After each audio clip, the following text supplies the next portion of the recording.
அஸ்ஸலாமு அலைக்கும் வரஹ்மத்துல்லாஹி வபரகாத்துஹு. அல்ஹம்துலில்லாஹ் நஹ்மதுஹு வ நஸ்தஈனுஹு வ நஸ்தக்ஃபிருஹு வ நஊது பில்லாஹி மின் ஷுரூரி அன்ஃபுஸினா வ மின் ஸய்யிஆத்தி அமாலினா. மன் யஹ்திஹில்லாஹு ஃபலா முضில்ல லஹு வ மன் யுض்லில்ஹு ஃபலா ஹாதிய லஹு. வ அஷ்ஹது அல்லா இலாஹ இல்லல்லாஹு வஹ்தஹு லா ஷரீக லஹு வ அஷ்ஹது அன்ன முஹம்மதன் அப்துஹு வ ரசூலுஹு. அம்மா பஅத். அன்பிற்குரிய சகோதரர்களே, மிக்க மேலானவன் என்கிற சூரத்துல் அலாவுடைய விளக்கங்களை நாம் தொடராக பார்த்து வருகிறோம். அதில் இறுதியாக இன்னஹு யஅலமுல் ஜஹ்ர வமா யக்ஃபா, அல்லாஹ் வெளிப்படையானவற்றையும் மறைவானவற்றையும் அறிகிறான் என்கிற வசனத்திற்குரிய விளக்கத்தை கடந்த வாரம் நம்ம பார்த்தோம். அதற்கு அடுத்தபடியாக அடுத்த வசனத்தில் வனு யஸ்ஸிருக்க லில் யுஸ்ரா, இந்த வசனத்தினுடைய விளக்கத்துக்கு போகிறதுக்கு முன்னாடி அதனுடைய மொழிபெயர்ப்பு நீங்கள் பார்த்துட்டு வந்திருப்பீங்கன்னு நினைக்கிறேன். வனு யஸ்ஸிருக்க லில் யுஸ்ரா என்ன மொழிபெயர்ப்பு போட்டிருக்கிறாங்க, மொழிபெயர்த்துருக்கிறாங்க?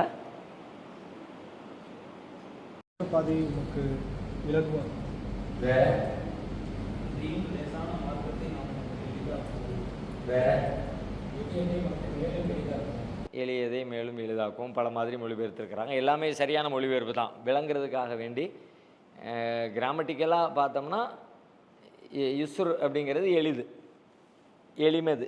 அதில் அந்த யுஸ்ரா அப்படிங்கிற சொல்லு வந்து அரபு மொழியில் இஸ்மு தஃலீல்னு சொல்லுவாங்க, ஆங்கிலத்தில் சூப்பர்லேட்டிவ்னு சொல்லுவாங்கள்ல. ரொம்ப லேசானது, ரொம்ப ரொம்ப லேசானது அப்படின்னு சொல்கிறதுக்கு பயன்படுத்துகிற ஒரு சொல்லு அது. ரொம்ப எளிதானதை அல்லது ரொம்ப எளிதானதற்கு உமக்கு நாம் எளிதாக்குவோம், அதான் அந்த மொழிபெயர்ப்பில் போட்டிருக்கிறாங்க. எளிதானதை உமக்கு மேலும் எளிதாக்குவோம் அப்படின்னு போட்டிருக்கிறாங்க. நேரடியாக அந்த வசனம் அது அந்த வார்த்தையில் தான் இருக்கிறது. மொழிபெயர்ப்பின்படி பார்த்தால் அப்படி தான் இருக்கிறது. அப்படின்னா என்ன, முதல்ல அது உள்ளே போகிறதுக்கு முன்னாடி ஃபஸ்ட்டு அப்படின்னா எளிதானதை எளிதாக்குவோம், லேசானதை எளிதாக்குவோம் அப்படின்னா அது என்ன? ஒன்று. ரெண்டு, இன்னொரு கேள்வி அதுக்குள்ளே என்னென்னு கேட்டால், எளிதானதை எதற்கு எளிதாக்கணும்? சிரமமானதை தானே எளிதாக்கணும். ஐயோ ஃபோன் இருக்குது, ஃபோனை நானே தூக்கி பாக்கெட்டில் வச்சுக்குவேன், ஆனால் உங்களுக்கு ஹெல்ப் பண்ண போகிறேன் அப்படின்னு யாராவது வந்து பண்ண அது இடைஞ்சலாக கூட போயிடும். சில நேரங்களில் அது ஒரு மரியாதையாகவும் இருக்கும். கொண்டாங்க நான் பேக்கை கொண்டாடுறேன் அப்படிமோ, அது நமக்கு தூக்குறது எளிதாக தான் இருக்கும், ஈஸியாக தான் இருக்கும். ஆனாலும் ஒரு மரியாதைக்காக வேண்டி இன்னும் தூக்கிக்குவோம். அப்படி சில நேரங்களில் இருக்கும். சில நேரங்களில் எளிதாக இருக்கிறது இன்னொருத்தர் வந்து நானும் ஹெல்ப் பண்ணுறேன்னு சொல்லி வந்தார்னா, ஏன்டா இந்த ஆள் நம்மளை போட்டு உசுறு எடுக்கிறாரு அப்படின்னு நினைக்கிற மாதிரி அது இடைஞ்சலாகவும் போயிடும். இப்போ அல்லாஹ் ரப்புல் ஆலமீன் எளிதானதை எளிதாக்குவோம் அப்படிங்கிறான, அது என்ன, ஏன் அப்படி சொல்கிறான், அதனுடைய பொருள் என்னன்னு விளங்குதா? அப்படி கூட ஒரு மொழிபெயர்ப்பு வாசிச்சாங்க, சொர்க்கத்துடைய பாதை அப்படின்னு சொல்லிட்டு. வேற ஏதாவது அதில்?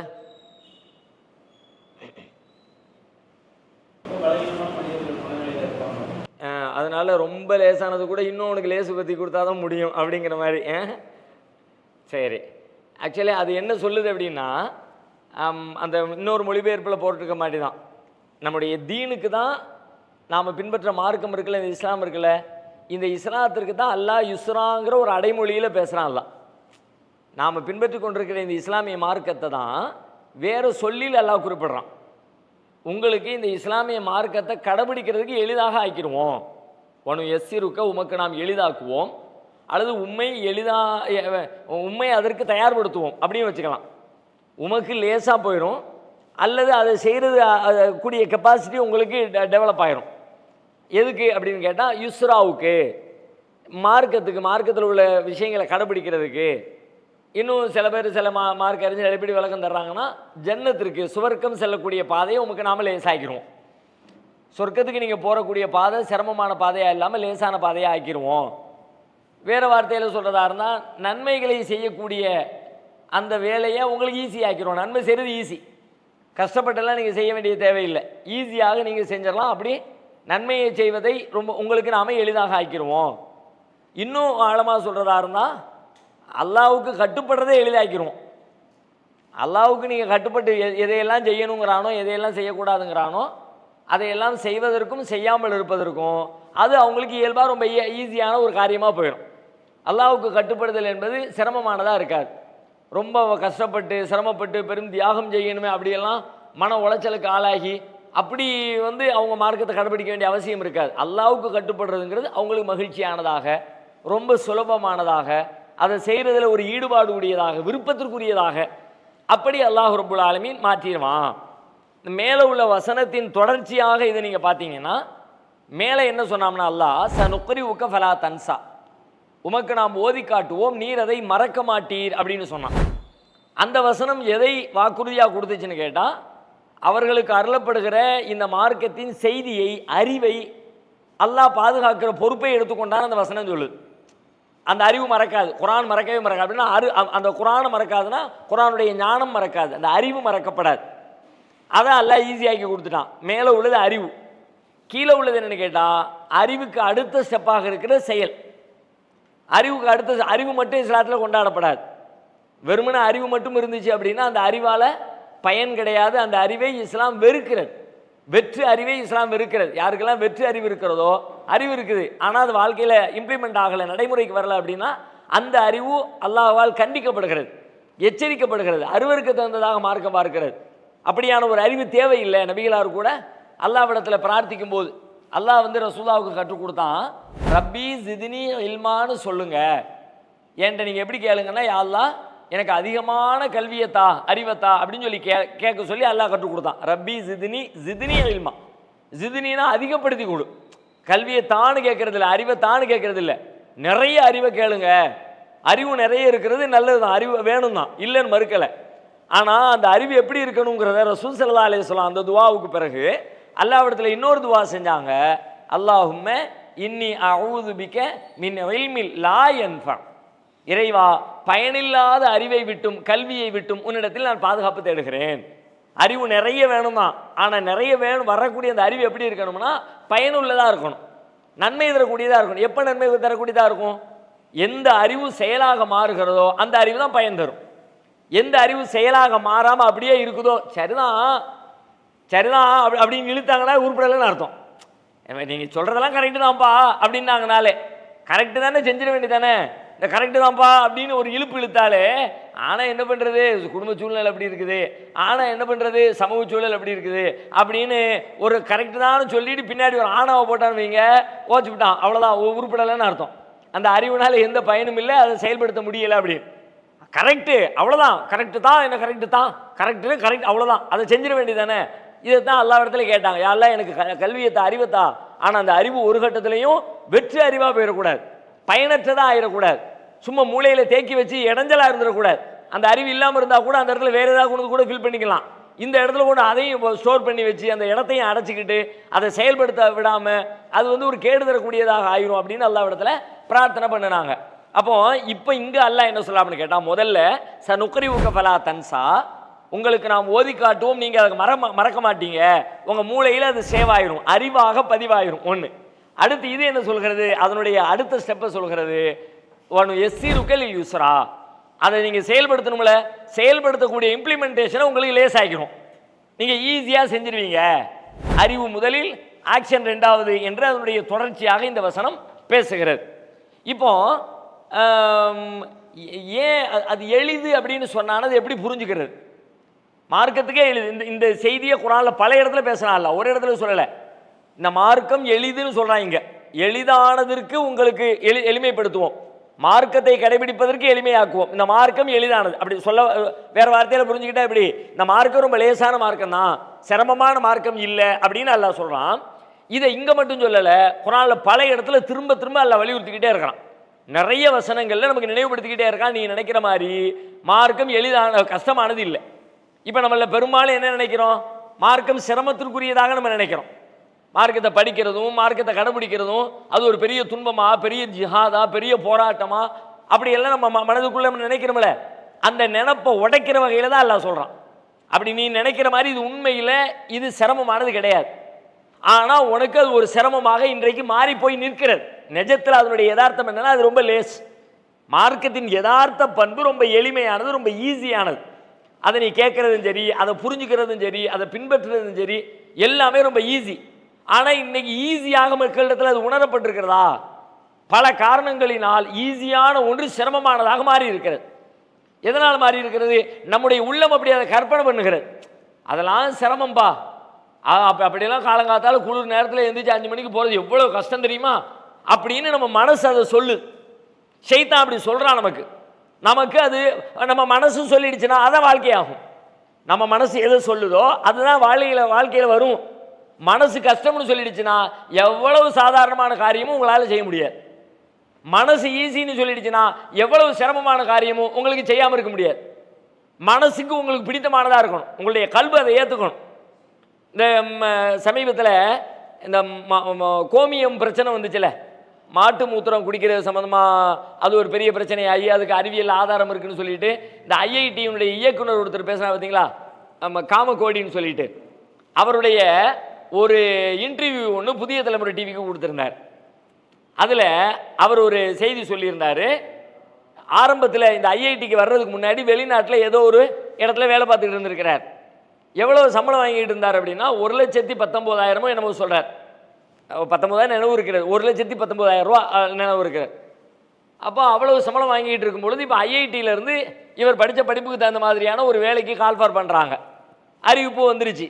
இங்கேருந்து அவங்க அப்பா தகவல் தர்றாரு, இது மாதிரி வந்திருக்குதுப்பா, நீ என்ன செய்ய போகிற அப்படின்னு சொல்லிட்டு.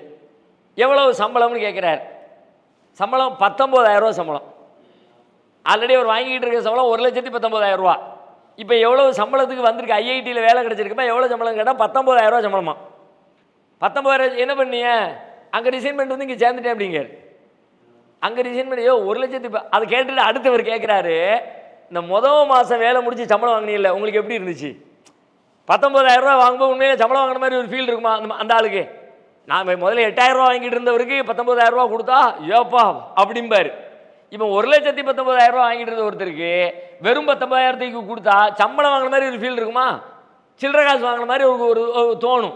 நீங்கள் எப்படி ஃபீல் பண்ணீங்க அப்படின்னு சொல்லி அவர் ரொம்ப இதோட கேட்குறாரு, எப்படி முடிஞ்சிச்சு அப்படின்னு. அவர் சொல்கிறாரு, என்னுடைய பேஷனை தானே நான் எதிர்பார்த்து காத்திருந்த இந்த பணி தான், இதைத்தான் நம்ம செய்யணும், இதுதான் நம்ம செய்ய வேண்டிய வேலை அப்படின்னு நான் நினச்சேன். அதை ஆர்வத்தோடு எதிர்பார்த்து காத்திருந்தேன். அதனால் எனக்கு ஒரு பெரிய உறுத்தலோ அந்த பணம் எனக்கு ஒரு பெரிய பொருட்டாகவோ எனக்கு தெரியலை, வந்து சேர்ந்துட்டேன். இன்னைக்கு பல கோடிகளில் சம்பாதிக்கிறாரு, பெரிய பொறுப்பில் இருக்கிறாரு, எக்கச்சக்கமாக அதை விட பல மடங்கு அதிகம் சம்பாதிக்கிறாரு. ஆனால் அந்த இடத்துல ஒரு பெரிய போராட்டம் தானே. அந்த போராட்டம் அவருக்கு போராட்டமாகவே இல்லை.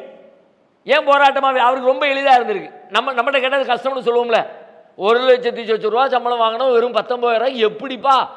நம்ம பார்வையில் அதை ரொம்ப சிரமமாக பார்ப்போம், பெரும் தியாகமாக பார்ப்போம். அவர் தியாகமாக அப்படியெல்லாம் ஒன்றும் பார்க்கல. தான் விரும்பின ஒன்று, மனசு ஆசைப்படுது, அதைத்தான் செய்யணும்னு எதிர்பார்த்து காத்துட்டு இருந்தார்.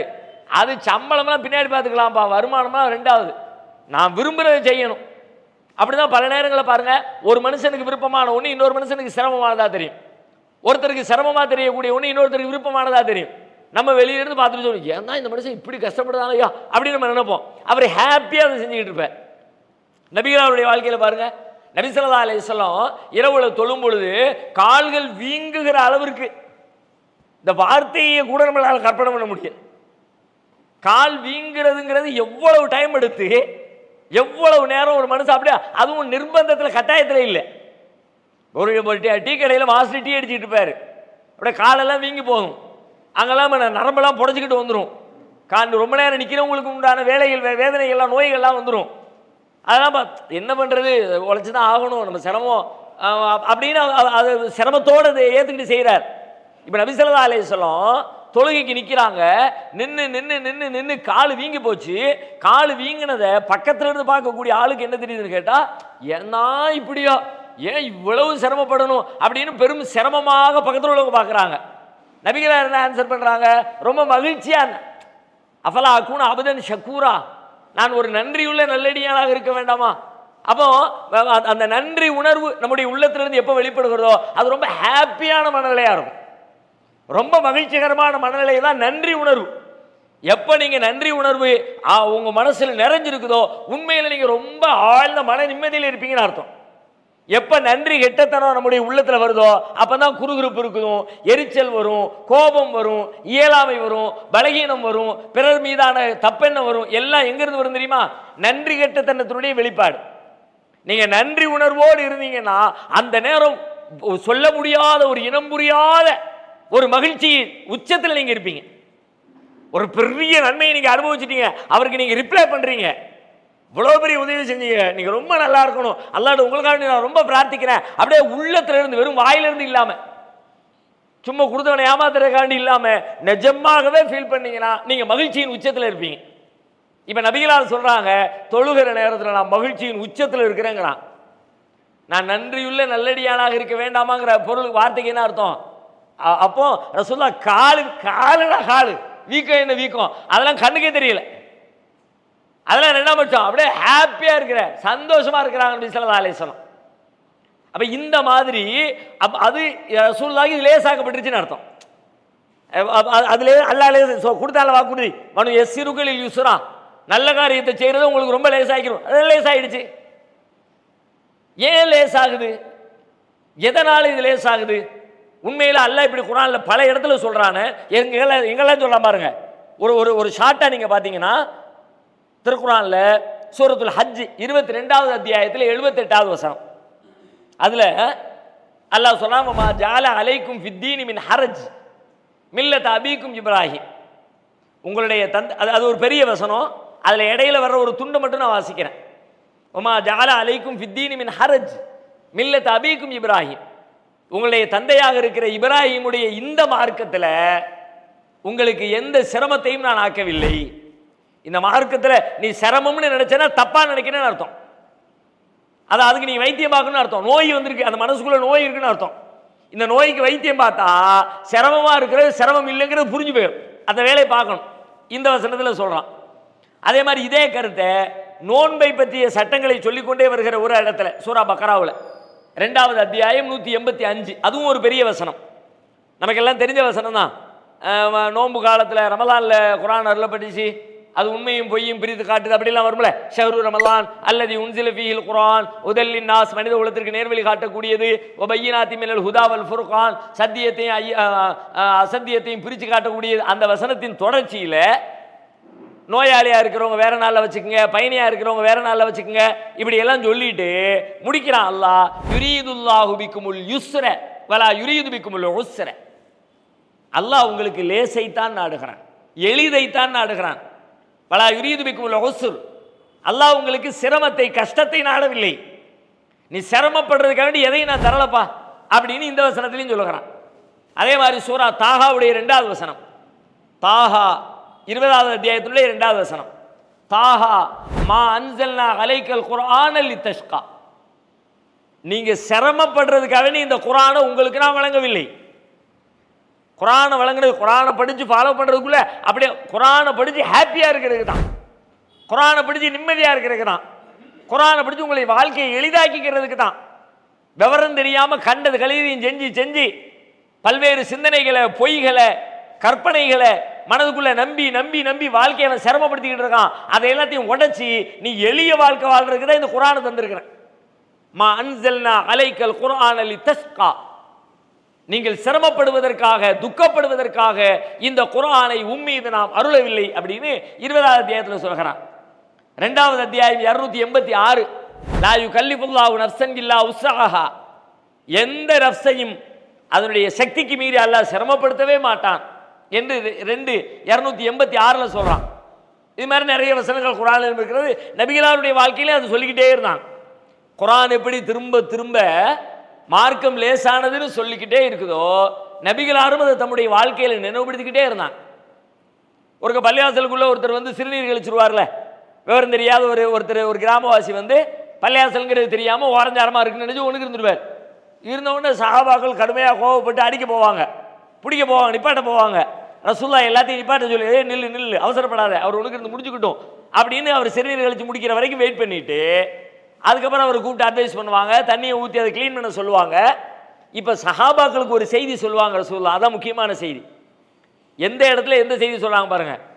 இன்னமா புழைத்தும் முயஸ்ஸிரீன் வலம் துபஅஸு முஅஸ்ஸிரீன், நீங்கள் எளிதாக்கக்கூடியவர்களாகத்தான் அனுப்பப்பட்டிருக்கிறீர்கள். வலம் துபஅஸு முஅஸ்ஸிரீன், சிரமப்படுத்தக்கூடியவர்களாக நீங்கள் அனுப்பப்படவில்லை. அவர் விவரம் தெரியாதவர், இஸ்லாம்னா என்ன தெரியல, மார்க்கம் தெரியல, ஏதோ ஓரஞ்சாரத்தில் ஒதுங்கிறதுக்கு இடம் வந்துட்டாரு. அடுத்தவங்களுக்கு நீங்க ஒரு விஷயத்தை எப்படி கற்பிக்கணும் அப்படின்னா லேசானது அதுதான் இந்த மார்க்கமே. இன்னமா புஇஸ்தும் முயஸ்ஸிரீன், லேசாக்கக்கூடியவர்களாகத்தான் நீங்கள் அனுப்பப்பட்டிருக்கிறீர்கள், சிரமப்படுத்தக்கூடியவர்களாக. நாம என்னைக்குமே அடுத்தவங்களுக்கு சிரமம் தரவர்களாக இருக்கக்கூடாது. நம்முடைய செயல்பாடுகளால், சிந்தனைகளால், பேச்சுக்களால் அடுத்தவருக்கு இடையூறு, சிரமம் அப்படி இருக்கவே கூடாது. ஏன்னா என் மார்க்கம் அப்படி இல்லை, என் மார்க்கம் அப்படி உனக்கு கற்று தரல. எளிதுதான், உன் வாழ்க்கையை லேசாக்குறதே என் வேலை. இன்னும் சொல்ல போனா இங்க நீங்க கரெக்டா யோசிச்சா அவர் இவங்களுக்கு சிரமத்தை கொடுத்துட்டார். பள்ளியாசல்ல இந்த மாதிரி அசுத்தம் பண்ணும்பொழுது சஹாபாக்களுக்கு தானே வேலை. தண்ணி அள்ளி ஊத்துனது யாரு, அதை கிளீன் பண்ணது யாரு, சஹாபாக்கள் தானே. அப்ப இவங்களுக்கு தான் சிரமம் கொடுத்தாரு. அவங்க அறியாமையில சிரமம் கொடுத்தாலும் நீ பதிலுக்கு போய் அவனுக்கு சிரமம் கொடுக்குற வேலையை பார்த்துறாரு, அவனுக்கு எளிமைப்படுத்து. அப்ப தானே அவருக்கு இந்த மார்க்கத்தை பத்தி புரிதல் வரும். நீ செஞ்ச நான் செஞ்ச பழிக்கு பழி வாங்குறேன், பழிக்கு பழியெல்லாம் இருக்குப்பா, அதெல்லாம் ஒரு உச்சபட்ச கட்டம், வேற வழியே இல்லை, பயங்கரமா தாங்க முடியல, நிம்மதியே இல்லை, தூங்கவே முடியல, அப்படி ஒரு பேர் இழப்புக்கு ஆளாக்கிட்ட அந்த நேரத்தில் பழிக்கு பழி வாங்கிக்க தப்பு இல்லை. அது சமூகத்தில் ஒரு பெரும் சிக்கலை ஏற்படுத்திடும். ஒருத்தரை பார்த்து இன்னொருத்தர் காப்பி அடிச்சுக்கிட்டே இருப்பான், அந்த மாதிரி நேரத்தில் பழிக்கு பழி வாங்கிக்க. ஆனா இன்னைக்கு அற்பமான காரியத்துக்கெல்லாம் பழி வாங்கிட்டு இருக்கிறோம். அப்படியா? அன்னைக்கு வந்திருக்கும் போது என்னை மேடை கூப்பிடல, வா நம்மகிட்டையும் தான் லேஸ் இருக்குது, நம்மகிட்டையும் தான் கூட்டம் இருக்குது, அவங்க மட்டும் தான் ஜமாத்தாகும், இயக்கமாகும், நம்மகிட்டையும் தான் இருக்குது. அந்த நேரத்தில் வச்சுக்குவோம். அற்பத்திலும் அற்பமான விஷயங்கள் எல்லாம் சில இடங்களில் கேள்விப்படுறோம்.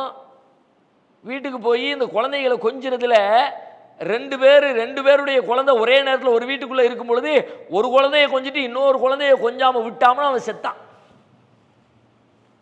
அவன் புள்ள மட்டும் உங்க கண்ணுக்கு தெரியுது, என் புள்ள அங்க நீங்க தெரியல. உங்களுக்கு எதுவெல்லாம் நம்முடைய உணர்ச்சியை, ஈகோவை தூண்டி விடுது பாருங்க. அற்பத்தில் அற்பமான விஷயங்கள் எல்லாம். ஆனா அவ்வளோ பெரிய மேட்ரு பள்ளிவாசல்ல சிறுநீர் கழிச்சு அசுத்தப்படுத்தி வெளியே போன பத்தி விட்டு இருந்திருக்கலாம். அப்படி செஞ்சிருந்தா உலகத்துல யாரும் குறை சொல்லி போறதில்லை. அப்ப ரசூலுல்லாஹ் சொல்ற அட்வைஸ் பாருங்க, அதான் இவ்வளவு பெரிய வேலை பண்ணியிருக்காரு, அவரு கூப்பிட்டு அட்வைஸ் பண்றது வேற. அதை விட்டுட்டு அதை தடுக்க போன ஆட்கள்கிட்ட இன்னமா புஇஸ்தும் முயஸ்ஸிரீன், நீங்கள் எளிதாக்கக்கூடியவர்களாக அனுப்பப்பட்டிருக்க, நீ அப்படி இருக்க கூடாது. அவன் செய்வான், அவன் ஏன் செய்வான்? அவன் தெரியாதவன், அறியாதவன் செய்வான். அறிஞ்சவனே அப்படி நடக்கலாமா? நாம கேட்போம்ல, நம்மளே பொதுவாக நம்முடைய வாழ்க்கையில் பல நேரங்கள் மாதிரி கேட்போம்ல, நீ எப்படிப்பா செய்ய போச்சு, தௌஹீத்கார நீ எப்படா வரதட்சணை வாங்க போச்சு, அப்படி கேட்பாங்கல்ல. அந்த மாதிரியான ஒரு குவாலிட்டியான ஒரு கேள்வியை நபிகளார் இங்க முன்வைக்கிறாங்க. இப்படி ரசூலுல்லாஹ்வுடைய வாழ்க்கையில பல கட்டங்கள் தொழுகையை பத்தி சொல்லும்போது சொல்லுவாங்கல்ல, இதா சல்லா அஹதுக்கும் லின்னாஸ், உங்களை யாராவது மக்களுக்கு தொலை வைக்கிற வேலையை ஏதாவது செஞ்சீங்க அப்படின்னா, இமாமத்து பண்ணினீங்கன்னா ஃபல்யு ஹஃபிஃப், லேசா ஷார்ட்டா தொலைவை. தனியா தொழுதானே நீட்டி தொழுதிக்க. ஏன்? பின்னாடி நோயாளிகள் இருப்பாங்க, பெண்கள் இருப்பாங்க, முதியவர்கள் இருப்பாங்க, குழந்தைகள் இருப்பாங்க, பலகீனர்கள் இருப்பாங்க. லேசுபடுத்துப்பா, சிரமப்படுத்திடாத. வெளியூருக்கு ஆளுநர்களை அனுப்பி வைக்கிறாங்க. முஆது பின் ஜபல ஒரு ஊருக்கு அனுப்புறாங்க. அப்ப சொல்றாங்க ரசூலுல்லாஹ், அங்க போய் என்ன செய்யணும்? முதல்ல தாவா பண்ணணும். அதிகாரத்தின் கீழ் வந்துருச்சு. நீங்க அதிகாரம் பண்ணக்கூடிய ஒரு ஆட்சியாளராக போறீங்க, நீங்க போய் என்ன செய்யணும் தெரியுமா? முதல்ல அல்லாஹ் பத்தி சொல்லிக் கொடுங்க. அல்லாஹ் ஒருத்தன் தான், அவனை தான் வணங்கணும், அவனுக்கு இணை துணை இல்லை. மக்கள் அதை ஏற்றுக்கிட்டாங்க அப்படின்னா அவங்களுக்கு டெய்லி 5 தடவை தொழுகணுங்கிற தொழுகையை கற்றுக் கொடுங்க. அதுக்கும் அவங்க கட்டுப்பட்டுட்டாங்க அப்படின்னா அவர்களுடைய செல்வத்தில் அவங்க ஜக்காத்து கொடுக்க வேண்டும் என்பதை அவங்களுக்கு சொல்லிக் கொடுங்க அப்படின்னு சொல்கிறாங்க. சொல்லிட்டு லைனாக லிஸ்ட் போடல சொல்லுதா, களிமாவை சொன்னாங்க, தொழுகையை சொன்னாங்க, ஜக்காத்தை சொன்னாங்க. ஜக்காத்து சொன்ன உடனே இடையில ஒரு குறுக்கீடு செஞ்சு இன்னொரு செய்தியை சொல்றாங்க, ஃபஇய்யாக்கவ கராயிம அம்வாலிஹிம், ஜக்காத்தை வசூல் பண்ண போற நேரத்தில் கவனமா இருந்துக்கப்பா, அவங்களுடைய செல்வங்கள்ல ரொம்ப மதிப்புக்குரியதாக பிரியத்துக்குரியதாக வச்சிருப்பாங்கல்ல, அதுதான் வேணும்னு போய் பிடிங்கிட்டு வந்துடுறாங்க. ஒரு ஆட்டுக்கு போய் ஆடு ஜக்காத்து எடுக்கிறாங்க, அவர் செல்லமா நல்ல கொழுன்னு ஒரு ஆடு வச்சிருக்காருன்னு வைங்க, இத்தனை ஆடு இருந்தால் ஒரு ஆடு கொடுக்கணும், 40 ஆடு இருந்தால் ஒரு ஆடு கொடுக்கணும் அப்படின்னு கணக்கு இருக்கு. 40 ஆடு இருக்குது, ஒரு ஆட்டை வாங்க போறாரு, எடுக்க போறவர் இருக்கிறதுலே பெட்டரான ஆடு, அவனுக்கு எது பிடிச்சிருக்கோ அதை போய் நீ கையில் வச்சிடாரு. அவன் தர்றதை வாங்கிக்க, கணக்குப்படி என்ன உண்டு அதை வாங்கிக்க. இதைத்தான் தருவேன், அதைத்தான் தருவேன், அதைத்தான் தரணும், இதைத்தான் தரணும், அப்படியெல்லாம் அவன்கிட்ட வம்புக்கு நின்றாதீங்க. லேசுப்பா, மார்க்க ரொம்ப லேசுப்பா. அதை லேசாகவே மக்கள் மத்தியில் முன்வைங்க. சிரமத்திற்குரியதாக நீ ஆக்கிறாதீங்க அப்படின்னு நபி ஸல்லல்லாஹு அலைஹி வஸல்லம் சொல்றாங்க. ஆயிஷா நாயகி ரசூலுல்லாஹ்வுடைய இயல்பான ஒரு கேரக்டரை சொல்றாங்க. பொதுவாகவே ரசூல் ஸல்லல்லாஹு அலைஹி வஸல்லம் ஒரு காரியத்தில் ரெண்டு விஷயம் இருக்கு, இதையும் செய்யலாம் அதையும் செய்யலாம், எதை செய்யறது அப்படின்னு ஒரு கேள்வி வந்தா ரெண்டில் எதை செய்வது சில நேரங்கள் குழம்புவோம்ல, சில நேரங்களில் தெளிவாக தெரிஞ்சிடும் இதைத்தான் செய்யணும் இதை செய்யக்கூடாதுன்னு தெரிஞ்சிடும். சில நேரத்தில் ரெண்டுமே செய்யலாம் ஆனால் எதை செய்யறது அப்படின்னு ஒரு கேள்வி வரும், குழம்பி நிற்போம். அந்த மாதிரி ரெண்டு காரியத்தை செய்ய வேண்டிய ரெண்டில் எதை செய்வது என்ற கேள்வி வந்தால் மா ஹுஜ்ஜிர ரசூலுல்லாஹி ஸல்லல்லாஹு அலைஹி வஸல்லம் பைன அம்ரைனி இல்லா அகத ஐஸரஹுமா, அப்படி ரெண்டுல எதை தேர்ந்தெடுக்கிறதுங்கிற கேள்வி வரும் பொழுது ரெண்டுல எது லேசோ அதை எடுத்துருவாங்க. அவ்வளோதான், ரொம்ப ஈஸியான முடிவு கான்செப்ட். ரெண்டு வந்தா ரெண்டுல ஒன்று, எதுப்பா ரெண்டுல ஒன்று, சும்மா குத்து மதிப்பா ஒன்றும் இல்லை, ரெண்டுல எதை ஈஸியாக செய்ய முடியும் அதை எடுத்துருவாங்க. நமக்கு ஒரு பாடம் சொல்லி தர்றாங்க, நீ சிரமமானதையெல்லாம் ஒன்று எடுத்துக்க தேவையில்லைப்பா, கஷ்டப்பட்டு மார்க்கத்தில் கஷ்டம் இல்லைப்பா. இப்படி குர்ஆனும் சொல்லுது ஹதீஸும் சொல்லுது, திரும்ப திரும்ப நமக்கு நினைவூட்டி கொண்டே இருக்கிறாங்க. ஏன் இப்படி இந்த மார்க்கத்திற்கு இது லேசு இது லேசு இது லேசு அப்படின்னு மீண்டும் மீண்டும் குர்ஆன் பதிய வைக்கிறதே ஏன்? எப்படி அது லேசாக இருக்கிறது? இதனால் அல்லாஹ் அதை லேஸ் என்று வர்ணிக்கிறான். அப்படி நீங்க யோசிச்சு பார்த்தீங்கன்னா ஒரு அருமையான பதில் ஒன்று நமக்கு கிடைக்கிறது. மார்க்கத்தில் உள்ள எல்லா சட்டங்களுமே எப்படி நமக்கு வழங்கப்பட்டிருக்குன்னா, அல்லாஹ் நம்மளை படைக்கும் போது ஒரு குறிப்பிட்ட இயல்பின் படி படைத்திருக்கிறான். அதைத்தான் குர்ஆனுடைய மொழியில் நீங்கள் சொல்றதா இருந்தால் ஃபித்ரா என்று குர்ஆன் சொல்லும். ஃபித்ரத் ஃபித்ரத் அல்லாஹ் இல்லதி ஃபதரன்னாஸ் அலைஹா, எந்த இயல்பின் மீது அல்லாஹ் படைத்திருக்கிறானோ அந்த இயல்பு. ஒவ்வொரு மனுஷனையும் ஒரு குறிப்பிட்ட இயல்பில் அல்லாஹ் படைச்சிருக்கான். உலகத்தில் இருக்க எல்லா மனுஷனையும் அந்த இயல்பு என்ன இயல்பு தெரியுமா? அல்லாஹ்வுக்கு கட்டுப்பட்டு நேர்மையா ஒழுக்கமா நடக்கிற அந்த இயல்பின் படி தான் உலகத்தில் எல்லா மனிதரும் படைக்கப்படுறான். உலகத்தில் மனுஷனா பிறக்கிற எல்லாரும் அப்படி தான் பிறக்கிறான். அவன் பிறக்கும் போதே அல்லாஹ் படைக்கிற நேரத்தில் உலகத்துக்கு மனுஷன் வரும் பொழுதே கெட்டவனாக, அல்லாஹ்வை மறுக்கிறவனாக, படக்கடவுள் கொள்கை ஏற்றுக்கொள்கிறவனாக, இறைவனுக்கு இணை கற்பிக்கிற சிந்தனை அப்படியெல்லாம் யாரும் உலகத்துக்கு வர்றதில்லை. வந்ததுக்கு பிறகு உலகம் அவனை மாத்திடுது. வந்ததுக்கு பிறகு இங்க இருக்கிற சூழல், அவனுடைய பெற்றோர், அவனுடைய குடும்பம், அவனுடைய சமூகம். அன்னைக்கு ஒரு நண்பர் ஒருத்தர் சொல்றார், அந்த ஒரு பெரிய ஊர்வலம், சாமி அந்த திருவிழா ஊர்வலம் ஒன்று போகுது, அதில் பெரிய பெரிய சிலைகளை வைத்து கொண்டு அழைச்சிட்டு போகிறாங்க. அவருடைய 3 வயது குழந்தைய 2 வீலரை வச்சுக்கிட்டு நிற்கிறார். 2.5 வயசுலேருந்து 3 வயசு இருக்கும் பையனுக்கு. அவன் உட்கார்ந்துருக்கிறான், வண்டி கிராஸ் பண்ணி போகட்டுமேன்னு சொல்லி வெயிட் பண்ணி நிற்கிறாரு அந்த பக்கம் போகிறதுக்காக வேண்டி. வண்டி வண்டியாக போய்கிட்டே இருக்குது. போய்கிட்டே இருக்கும்போது அந்த பையன் அவன் அப்பாவை பார்த்து கேட்குறான். அவர் சொல்கிறார், இங்கே தான் பக்கத்தில், அப்பாவை பார்த்து என்ன கேட்குறான் அப்படின்னா, எதுக்குப்பா இந்த கல்லை தூக்கிட்டு போகிறாங்க? 2.5 வயசுலேருந்து 3 வயசு உள்ள பையன் மக்கள் பெரும் புனிதமாக கருதி தங்களுடைய வழிபாட்டு தெய்வங்களாக நம்பி கொண்டு போய்கிட்டு இருக்கிற ஒன்றை எதுக்கு இந்த கல் பொம்மையை தூக்கிட்டு போறாங்கன்னு கேட்குறான். இதுதான் யதார்த்தம். அது கல்லு பொம்மை, உண்மை கல்லு பொம்மை தான். அது கல்லு பொம்மை தான் தவிர வேற ஒன்றும் கிடையாது. அந்த கல்லு பொம்மைங்கிறது இயல்பில் அந்த குழந்தைக்கு இருக்கும். உலகத்தில் பிறக்கிற எல்லா வீட்டு பிள்ளைக்கும் இருக்கும். அந்த கல்லை கடவுளாக கும்பிடுகிற குழந்தை, குடும்பத்தில் பிறக்கிற குழந்தைக்கு அதான் இருக்கும். ஆனால் பிறந்த பிறகு இது கல் இல்லை கல் இல்லை கல் இல்லைன்னு சொல்லி சொல்லி இது சாமி, இது கடவுள், இதுதான் நமக்கு அது தருது இது தருதுன்னு சொல்லி சொல்லி சொல்லி அவனை பிரெயின் வாஷ் பண்ணி அவனுக்கு தப்பான ஒரு கருத்தை ஊட்டியதற்கு பிறகு உண்மை மறைஞ்சு அதுக்கு மேலே போய் வந்து உட்கார்ந்துருது. இப்படி மறைக்கிற வேலையை செய்யலைன்னா அது கல்லுன்னு தெரியும், எது கடவுள்னு தெரியும். இதுக்கு பேர் தான் ஃபித்ரத்துன்னு சொல்றது. இந்த ஃபித்ரத் இல்லாம உலகத்துல யாரையும் அல்லாஹ் படைக்கல. உலகத்துல வர்ற எல்லாருமே அல்லாஹ் உள்ளுக்குள்ள ஒரு இயல்பை வச்சிருக்கான். அந்த இயல்பு நேர்மையான இயல்பு, இறைவனுக்கு கட்டுப்படுகிற இயல்பு, உண்மையை ஒத்துக்கொள்கிற இயல்பு. அந்த இயல்போடு தான் உலகத்துல எல்லாரும் வர்றாங்க. உலகத்தில் உள்ளவங்க பல்மாறு பொய்யான கருத்துக்களை சொல்லி சொல்லி அவனை டைவர்ட் பண்ணி அந்த கருத்துல இருந்து வெளியே கொண்டு வந்துடுறாங்க. இப்போ அவனுடைய உள்ளத்துல அல்லாஹ் எதை வச்சு படைச்சானோ, எந்த இயல்பில் படைச்சானோ அந்த இயல்பின்படி வாழ்வது என்பது மனிதனுக்கு எளிதானது. அதைத்தான் குர்ஆன் சொல்லும். நீ இப்படி வாழ எதை சொல்லும்? ஆல்ரெடி அவன் கல்புக்குள்ள எது இருக்கோ அதை சொல்லும். நம்ம கல்புக்குள்ள இருக்கிறத ஒருத்தர் சொன்னார்னா நம்ம உடனே அக்செப்ட் பண்ணிடுவோம். இப்போ நீங்க எத்தனையோ உரைகள் கேட்குறீங்க, எவ்வளவோ பேர் பேசுறது கேட்குறீங்க. சில நேரங்களில் சில விஷயங்கள் டக்குன்னு நீங்கள் ஓகே சரி அவர் சொல்ல கரெக்டு அப்படிம்பே. அந்த கரெக்டுன்னு சொல்றதுக்கு என்ன காரணம் தெரியுமா? ஆல்ரெடி உங்கள் கல்புக்குள்ள அது கரெக்டுன்னு உள்ளுக்குள்ள உட்கார்ந்துருக்கு, பதிஞ்சு வச்சிருக்கீங்க. நீங்கள் உள்ளுக்குள்ள கல்புக்குள்ள சரி என்று இருக்கிற ஒன்று வெளியில் இன்னொருவரால் மீண்டும் முன்மொழியப்பட்டால் டக்குன்னு நீங்க சொல்வீங்க சரிம்பீங்க. அது உள்ள இருக்கிறதுனால சரிங்கிறீங்க.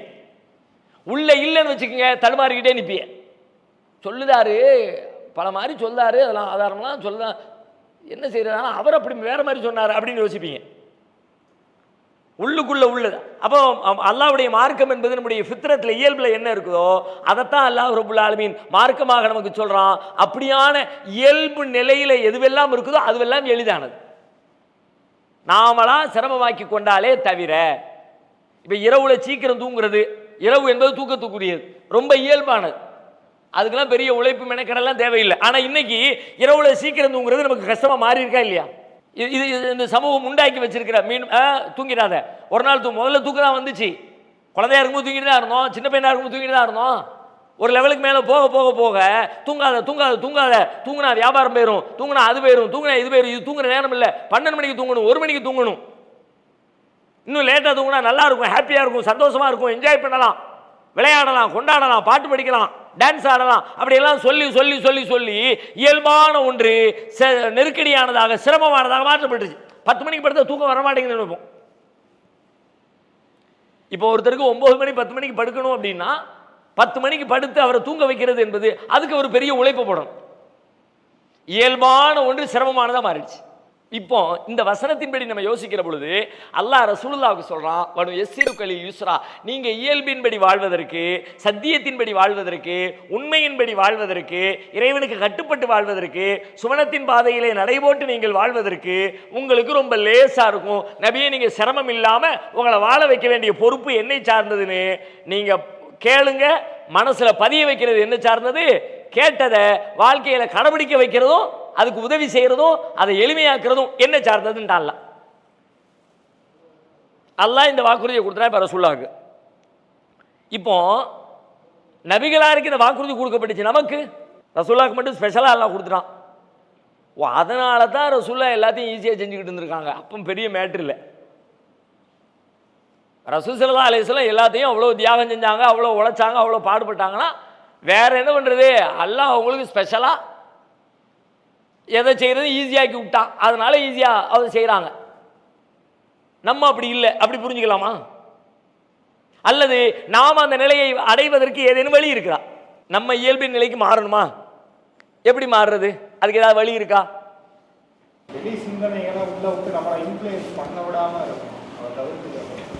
ஓகே, நல்ல பதில் தான். கண்டதையும் போட்டு இஸ்லாத்துக்கு முரணான விஷயங்களை, பொய்யான தப்பான செய்திகளை மீண்டும் மீண்டும் கேட்டு அதை ஆதரிக்கிற அந்த விஷயத்தை குறைச்சிக்கிட்டு குரானுக்குள்ளே, ஹதீஸுக்குள்ளே, அல்லாஹ்வுடைய மார்க்கத்துக்குள்ளே நாம் மீண்டும் மீண்டும் சிந்தித்து அதை கேட்டு அதை உள்வாங்கினோம்னா தேவையில்லாமல் நம்ம டைவெர்ட் ஆக மாட்டோம். ஓகே, வேற ஏன்னா ரொம்ப முக்கியமான நம்ம வாழ்க்கையை அல்லாஹ் லேசாக்கிட்டான்னு வைங்க, நல்லது செய்யறதுக்கு லேசாக்கிட்டான்னு வைங்க, அவ்வளோதான், முடிஞ்சு போச்சு. அதுக்கப்புறம் நமக்கு பெரிய பயானோ அறிவுரைகளோ யாரும் வெளியிலேருந்து சொல்ல வேண்டிய தேவையே இல்லை. மீண்டும் மீண்டும் சில பேர் புஷ் பண்ண வேண்டியது இருக்குல்ல, நம்மளே சொல்லிக்கிட்டு இருப்போம், கொஞ்சம் சார்ஜ் இறங்கிருச்சுப்பா, இந்த நோம்புக்குள்ளே இருந்த மாதிரி நோம்பு முடிஞ்ச பிறகு இல்லைப்பா, இப்படி எல்லாம் பல பஞ்சாயத்து இருக்குல்ல, பல கோளாறு இருக்குல்ல, எந்த கோளாறுக்கும் வேலை இல்லை. மார்க்கத்தில் நீங்கள் பெரிய தியாகம் செய்யுங்க, பொருளாதாரத்தை அள்ளி கொடுங்க, அதை பண்ணுங்க, இதை பண்ணுங்க, அல்லாஹ் அதிகமாக நின்று தொழுவுங்க, அப்படியெல்லாம் உங்களுக்கு பெரிய அறிவுரைகள்லாம் சொல்ல தேவையில்லை. தொழுவுதான் நன்மை, அல்லாஹ் இடத்துல அல்லாஹ் இதை வலியுறுத்துறான், அல்லாஹ் இதை நமக்கு கட்டளையிட்டு இருக்கிறான், அல்லாஹ் இதை நமக்கு எச்சரிச்சிருக்கிறான் அப்படின்னு ஒரு வார்த்தை சொன்னால் போதும், உடனே நீங்கள் ஒபே பண்ணிடுவீங்க. ஏன்னா உங்களுக்கு அது ஈஸியாக இருக்க, உங்களுக்கு விருப்பமானதாக இருக்க, அவ்வளோதான் தலைகீழாயிருவீங்க நீங்க. அதனால இதுக்கான வழியை கண்டுபிடிச்சிட்டீங்கன்னு வைங்க, வழி இருக்கான வழி இருக்கு, சும்மா கதை சொல்லலை. நீங்கள் ரொம்ப கற்பனையில மூளையை போட்டு கசக்கவும் தேவையில்லை, வழியையும் சேர்த்தே அல்லாஹ் சொல்கிறான். அல்லாவே இதுக்கான வழியை நீ சிம்பிளா அல்லாஹ்வுக்கு கட்டுப்பட்ட ஒரு நல்ல முஸ்லிமா இந்த சொர்க்கத்தின் பாதையை லேசாக்கி தர்றதுக்கு நான் உனக்கு ரூட்டு சொல்றேன்னு அல்லாஹ் சொல்றான். அப்படி அது சொல்லப்பட்ட ரூட்டு என்ன? வேற யாருக்கா தெரியுமா? அல்லாஹ்வை பற்றி பயப்படணும். வேற இது இது எல்லாம் வந்து நீங்க டோட்டலா இஸ்லாம் குறித்து அறிந்து வைத்திருக்கிற பொது நம்பிக்கையின் அடிப்படையில் சொல்லுகிற தகவல்கள். நான் சொல்றது நேரடியாகவே உனக்கு லேசான வழிக்கு எளிதானதுக்கு எளிதாக ரசூலாவுக்கு சொன்ன மாதிரி ரசூலாவுக்கு ஏன் சொன்னான்றதும் இருக்குது, நமக்கும் அல்லாஹ் சொல்றான், அதுக்கான வழியையும் சேர்த்து சொல்றான். உனக்கும் அதே மாதிரி உன்னையும் லேசாக்கிறவன். அப்படி ஏதாவது குறிப்பா யாராவது கேள்விப்பட்டிருக்கோமா, தெரிஞ்சிருக்கோமா, பார்த்துருக்கோமா, படிச்சிருக்கோமா? ஓகே, விரும்பி செய்யணும். விருப்பத்துக்கு என்ன பண்றது? விரும்பி செய்யணும், விருப்பமே இல்லைப்பா. அவருக்கு பிடிச்சிருக்கு செய்தார், எனக்கு பிடிக்கவே இல்லைப்பா. எனக்கு எப்படி பிடிக்க வைக்கிறது? பிடிச்சிருச்சுன்னா ஓகே. இதை விட இன்னொரு செய்தி பாருங்க, 49வது அத்தியாயம் வாசிங்கன்னா நல்லா இருக்கும்னு நினைக்கிறேன். 49வது அத்தியாயம் 7வது வசனம், 49:7 பல விஷயங்கள் இருக்கு. அதில் முக்கியமான விஷயம் நம்ம பேசிக்கிட்டு இருக்க செய்தியும் அதுக்குள்ள வருது. 49:7 சூரத்துல் ஹுஜராத். முழுசா வாசிங்களேன். அதிகமான காரியங்களில் அவர் உங்களுக்கு கட்டுப்பட்டிருந்தால் சிரமப்பட்டிருப்பீர்கள்.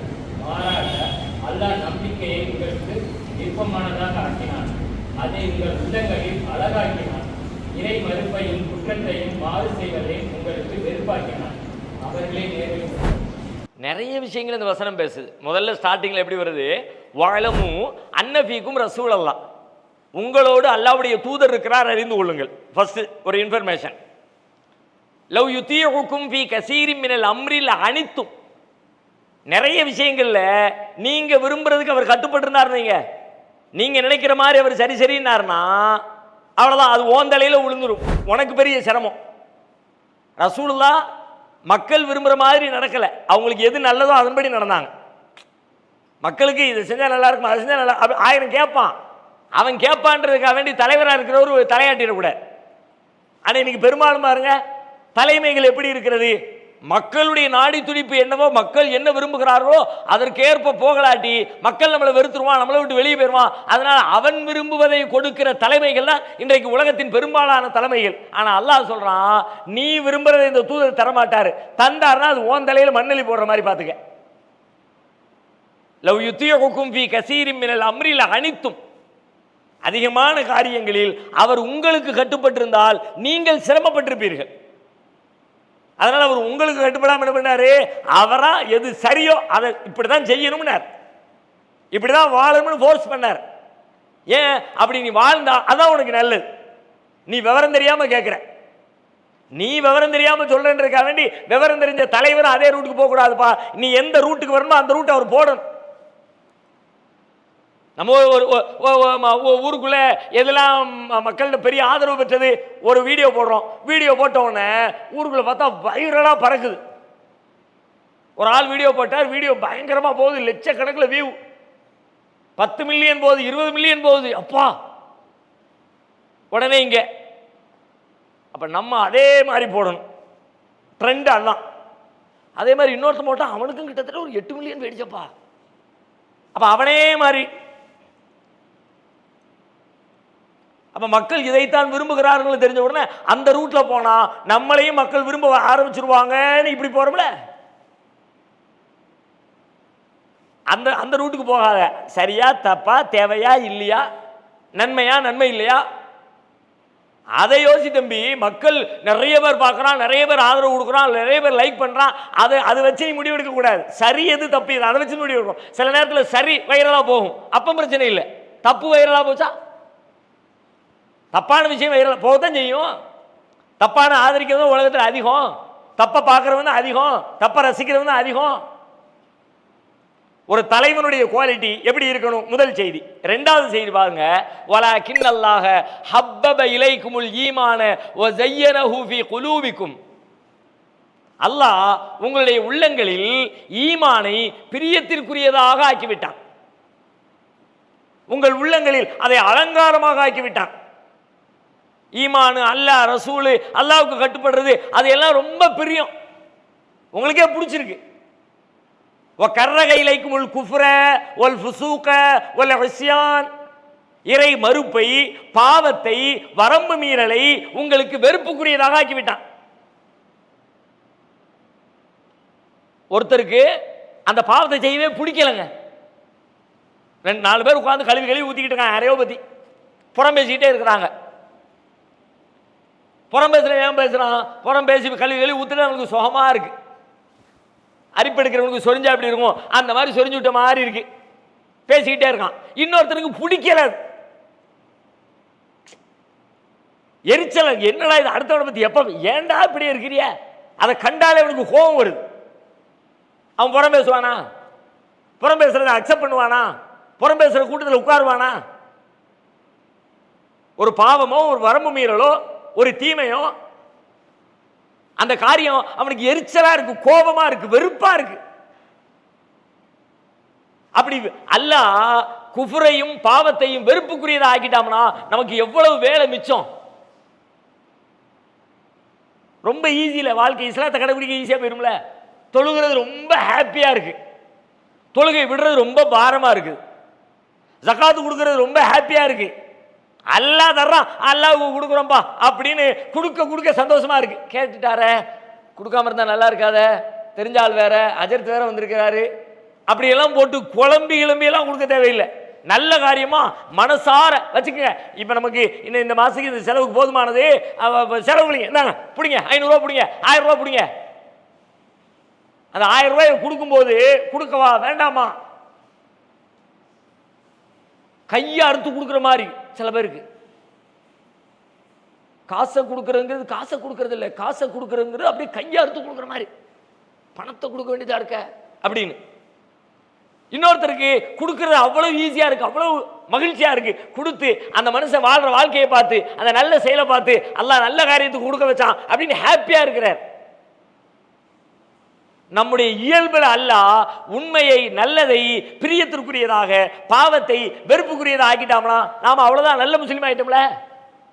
சஹாபாக்களை பத்தி இங்க சொல்றான், அவங்களுடைய உள்ளத்துல ஈமான பிரியத்துக்குரியதாக்கிட்டேன், தவறுகளை பாவங்களை வெறுப்புக்குரியதாக்கிட்டேன், அவ்வளவு உயர்ந்த மக்களாக அவங்க வாழ்ந்தாங்க.